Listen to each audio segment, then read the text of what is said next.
शुरुआत की बात किया जाए तो शुरुआत में डायरेक्ट सेलिंग इंडस्ट्री में केवल फीमेल आया करती थी, केवल फीमेल यहां पर ज्वाइन किया करती थी और काम किया करती थी। और डायरेक्ट सेलिंग का जो शुरुआत हुआ, हमारे नहीं पूरे वर्ल्ड के फीमेल ने पार्ट टाइम में इसको करना शुरू किया। पहले वो जॉब किया करते थे और जॉब के बाद जब उनको एक्स्ट्रा टाइम मिला करता था तो एक्स्ट्रा टाइम में कोई भी काम करने का उनके पास अपॉर्चुनिटी नहीं था, तो उस समय उन लोगों को, उन लेडीजों को एक्स्ट्रा टाइम में डायरेक्ट सेलिंग करना शुरू किया।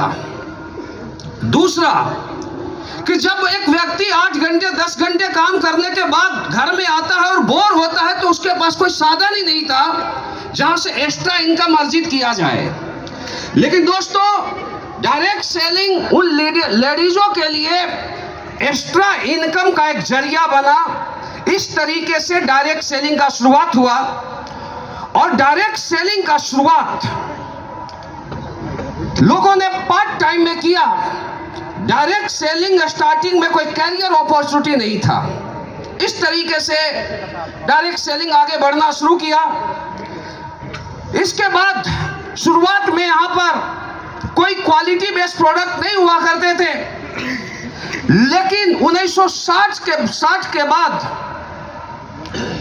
Ethical quality based direct selling company market में आना स्टार्ट किया। और उसके बाद डायरेक्ट सेलिंग के माध्यम से क्वालिटी बेस्ड प्रोडक्ट सेल करना शुरू किया गया। और दोस्तों, रियल अगर डायरेक्ट सेलिंग की बात किया जाए तो direct selling quality based product को बेचने का एक मॉडल है। डायरेक्ट सेलिंग से पहले क्या होता था कि कोई भी कंपनी जब अच्छे प्रोडक्ट को बनाता था तो अच्छे प्रोडक्ट बना दिया जाता था, लेकिन जो सबसे बड़ा चैलेंज होता था उसको कस्टमर तक पहुंचाना। उसके लिए एक बहुत बड़ी ब्रांडिंग की जरूरत होती थी, बहुत बड़े शोरूम की जरूरत पड़ती थी। इसके अलावा करोड़ों रुपए की जरूरत होती थी और बहुत सारे मैन पावर को जरूरत होता था जो हर व्यक्ति के पास नहीं था।